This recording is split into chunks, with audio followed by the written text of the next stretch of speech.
Hola, muy buenas. Yo soy Julián Maschke, actualmente alumno de cuarto año de la Universidad de la Concagua, en el curso de simulación. Hoy vamos a mostrar el modelo de la meseta de Kaibab, haciendo uso del software Benzim, así que voy a proceder a explicar el problema. Entre 1880 y 1907, el rebaño de los ciervos de la meseta de Kaibab era de unos 4.000 individuos. Esta meseta comprende de unos 800.000 acres en la parte norte del Gran Cañón en Arizona.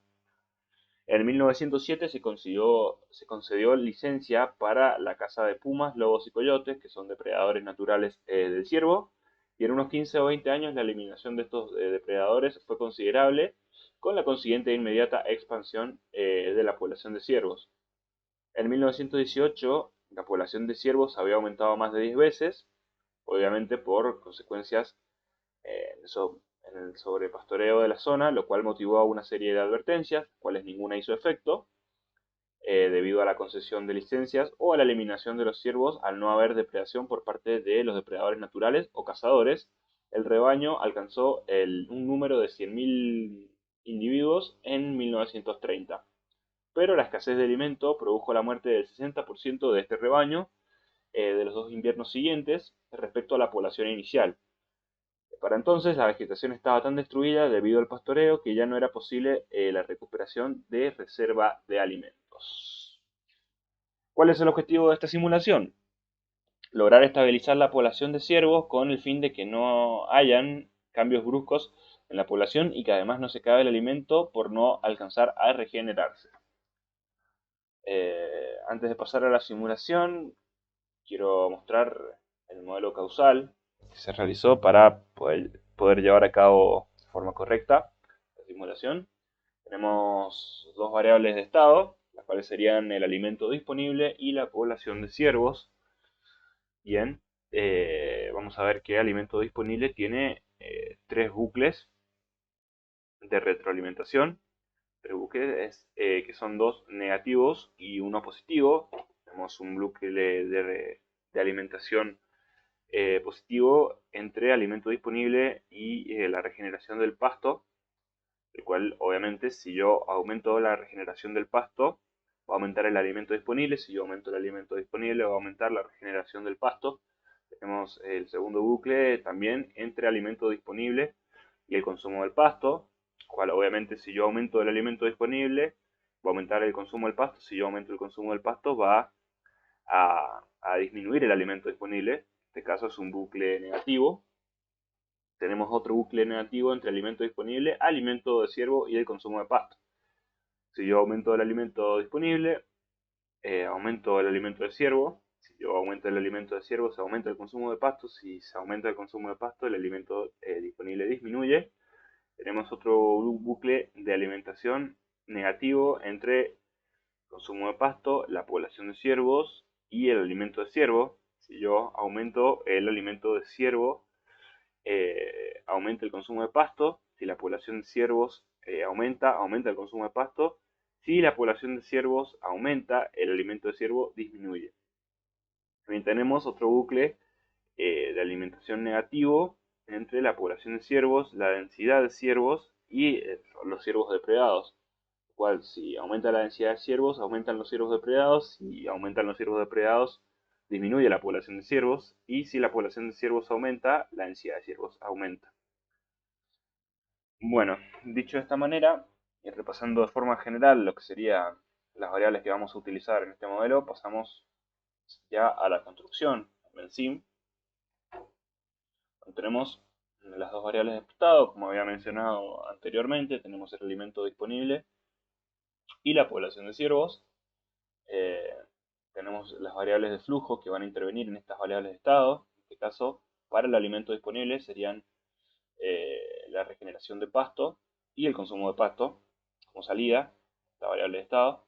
Como entrada, la regeneración de pasto va a depender del máximo alimento que se pueda producir y el tiempo de generación del pasto, que va a estar dado por una tabla de efecto de la regeneración del pasto, que esta tabla de efecto es una variable de tipo lookup, la cual Primero que nada voy a explicar qué es una variable de tipo lookup.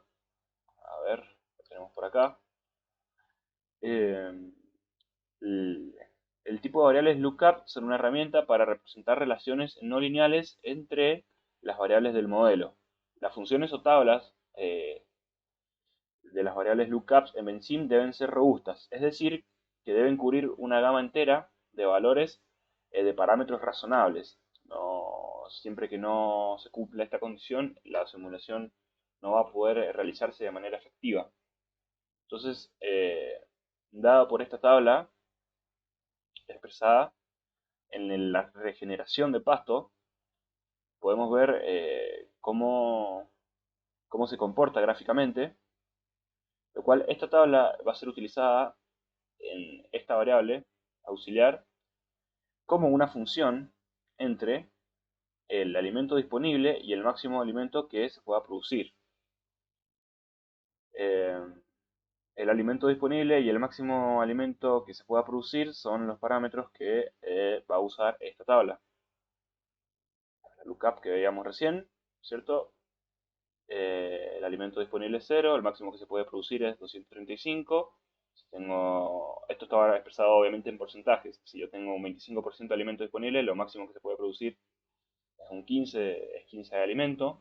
Estamos tomando, como expliqué recién, valores que sean razonables, y así sucesivamente, hasta que tomamos un 100%, lo máximo que se puede producir es 1, para que no llegue a 0, para darle forma a lo que sería la gráfica.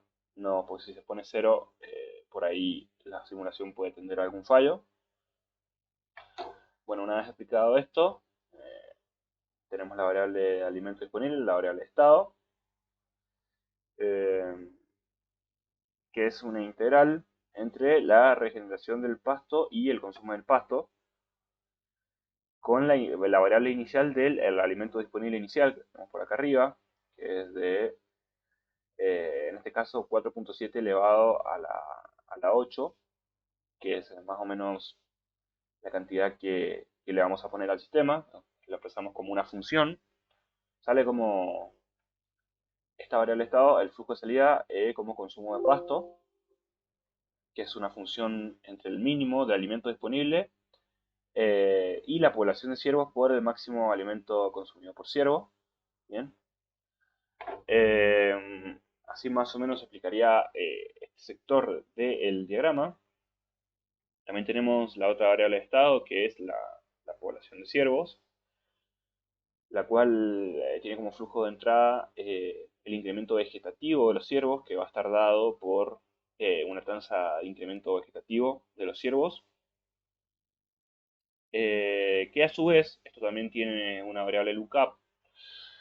En este caso es la tabla de efecto de alimento disponible por ciervo, la cual esta tabla es utilizada, en este caso, para medir la tasa de incremento vegetativo de los ciervos. Eh, la tabla de alimento disponible, la tabla de efecto de alimento disponible por ciervo que tenemos arriba, yo le mando el alimento disponible por ciervo como parámetro para así poder utilizarla. Alimento disponible por ciervo, y este es el efecto disponible que tendría. Tengo 0, tendría un efecto de alimento, tendría -5. Si voy aumentando el alimento disponible, obviamente se va aumentando el efecto que puede provocar el alimento en los ciervos. Bueno, una vez se tiene el incremento vegetativo de los ciervos, ¿cierto? Se puede hacer uso se va llenando la variable de entrada de la población de ciervos, la variable de estado, perdón, que es una integral entre el incremento vegetativo de los ciervos y los ciervos cazados, con un valor inicial en la población inicial de ciervos, que es una variable auxiliar, la tenemos definida por acá. En este caso, 4000, como lo decía el problema.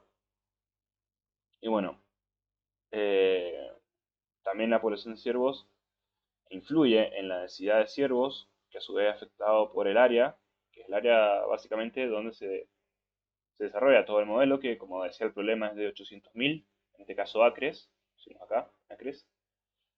Eh, También, para aclarar, he utilizado dos variables lookup más, en este caso para medir los depredadores. En este caso, de esta variable, de esta tabla, lo que hago es, mediante el uso del tiempo, de esta variable tiempo, y una cantidad de depredadores, le digo al sistema cuántos depredadores voy a tener en base a la cantidad de años. Vamos a decir que en este caso teníamos 266 depredadores de 1880 hasta 1900, porque el problema nos dice que en 1917 ya no quedaba ninguno, entonces como para que se vaya comportando de manera equitativa, ahí si querés le estoy cambiando los valores, se los vamos a poner de nuevo, para que se vaya comportando de manera equitativa, le decimos que ya en 1920 no queda ninguno, para que siga el orden de cada 20 años. Y bueno, de 1920 hasta el final de la simulación, que es en 1960, en este caso ya no había ningún depredador. Entonces quedaría visto de la siguiente manera. También, para terminar de ver la variable lookup que se ha usado, eh, acá en este caso es la tabla del efecto de la densidad de ciervos cazados. Cual, en este caso, acá, yo necesito usar esta tabla eh, para poder calcular los ciervos cazados por depredador. Entonces yo uso esta tabla y le paso la densidad de ciervos. En este caso por ahí es un poco más complicado de entender porque los valores que se le dan a la tabla del efecto de la densidad de ciervos cazados es ¿sí? La densidad de ciervos. Depende de la densidad de ciervos, es la cantidad de ciervos que son cazados. Esto, bueno, son valores propios del sistema, los que se les han dado para realizar la simulación. Y como resultado de salida tienen los ciervos cazados.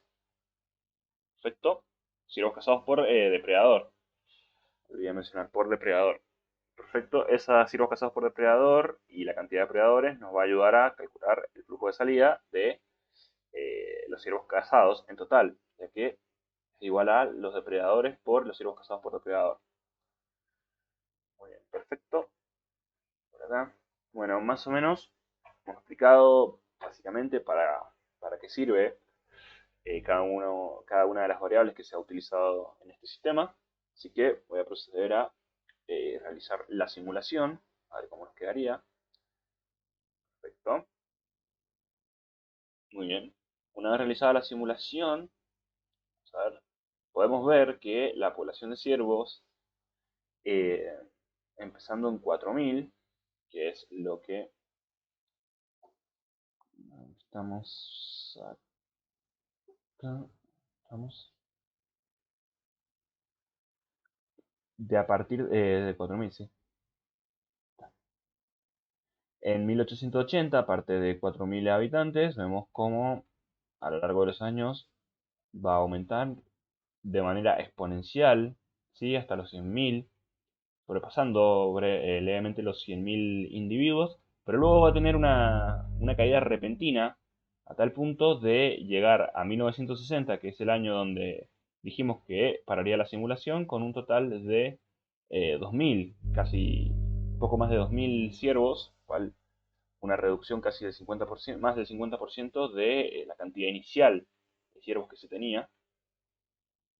Entonces, esto es lo que no queríamos que pase, porque el objetivo del sistema es encontrar una, una posibilidad de que la población de ciervos se mantenga en un nivel constante para evitar esto, una caída repentina de la población, ya que esto también hace que el alimento disponible, o sea, esta población de ciervos también se ve reflejado así porque el alimento disponible llega un momento que no hubo más. Si vemos, ya pasando 1935 para ya 1940, ya casi que no hay alimento, es muy muy poco, mantiene casi en cero, un poquito menos. Entonces esto ocasiona que al no alcanzar a regenerarse correctamente el alimento, los ciervos fueron disminuyendo. ¿Cómo se puede dar solución a este problema? Bueno, una de las alternativas es aumentar la cantidad de depredadores. Así que si vamos acá a la tabla de depredadores, perfecto, acá. Vamos a decir que en 1920, vamos a decirle que tenían unos 150 depredadores hasta 1960. Otra cosa que me olvidé de mencionar, que ahora me estoy dando cuenta, es que eh, una vez antes de iniciar el modelo, hay que definir cuál es nuestra unidad de tiempo, cuándo inicia y cuándo termina. En este caso tenemos que el tiempo inicial es 1880, 1960, eh, como por ahí decía que el sistema, porque el problema nos dice que es hasta 1930, pero que después la población fue disminuyendo. Entonces, para darle un cierre más o menos que se pueda notar lo que expresa el sistema, lo vamos a dejar en 1960. Su inicio es 1880. Time step nos va a decir cuánto va a ir pasando de en cuanto en cuanto. En este caso le decimos que de uno en uno. Y que la unidad es el año. Entonces sería de un año en un año. Bien aclarado esto, vamos a decirle que entonces haya 150 depredadores en 1960 y en 1920 también. Podemos ponerle un poquito menos, 120. Perfecto, perfecto. Y ahí vamos a chequear el localidad 12 a ver cómo se comporta. ¿No? Muy bien. Y como podemos apreciar, la, la línea azul en este caso sería la segunda vez que nosotros simulamos el sistema. Como podemos ver, no hubo un gran crecimiento de la población de ciervos, pero sí que se mantuvo estable y sí que tiende en su parte final, cuando ya se estabilizó el sistema, hacia el crecimiento. Sí que es muy leve, pero va creciendo. Primero hubo una pequeña caída, pero después un leve aumento y tiende a la estabilidad. Por ahí crecería un poco más de lo que ya está si le diéramos un poco más de años. Vamos a verlo cómo quedaría. Si en este caso le damos más años, hasta 1990. Perfecto. Estamos. Quedaría. La corrí. A ver. Perfecto. Está. Perfecto. Vemos cómo tiende a la estabilidad, ya habiendo superado esa leve caída, después queda un modelo más estable, lo cual nos da una solución aproximada, una solución posible a lo que se buscaba en este sistema, que era lograr la estabilidad de la población de ciervos con el fin de que no hayan cambios bruscos en la población y que además no se acabe el alimento por no alcanzar a regenerarse. En este caso, el alimento disponible no le ha pasado esto porque, como vemos acá en el gráfico, en este caso, la línea azul, que es el segundo modelo que hemos realizado, el alimento también ha tenido un comportamiento constante. Eh, Así que esto podría darle solución a lo que se planteaba para la realización de esta simulación. Em, Así que bueno, podemos también identificar en este modelo algunas, serían variables exógenas, serían variables que no van a influir en el modelo, pero, o sea, no van a influir sí, no van a influir mucho en lo que sería el modelo en sí, pero se necesitan tener. En este caso, como por ejemplo los depredadores, no está condicionada por ninguna otra variable, pero influye en el modelo, lo mismo que el máximo alimento que se pueda producir, el alimento inicial, la población inicial de ciervos, el área, son variables que no, no van a ser influidas, no van a ser por ahí alteradas o por algún comportamiento del sistema, sí, pero deben estar para el correcto funcionamiento. Las variables han sido detalladas de una manera un poquito más compleja acá en el informe, donde en esta sección de variables exógenas, ahí expliqué un poco de qué consta cada una, además de las ecuaciones que aparecen acá. Así que, bueno, más o menos esto sería el modelo de la meseta de Caibab realizado en Menzin. Así que muchas gracias.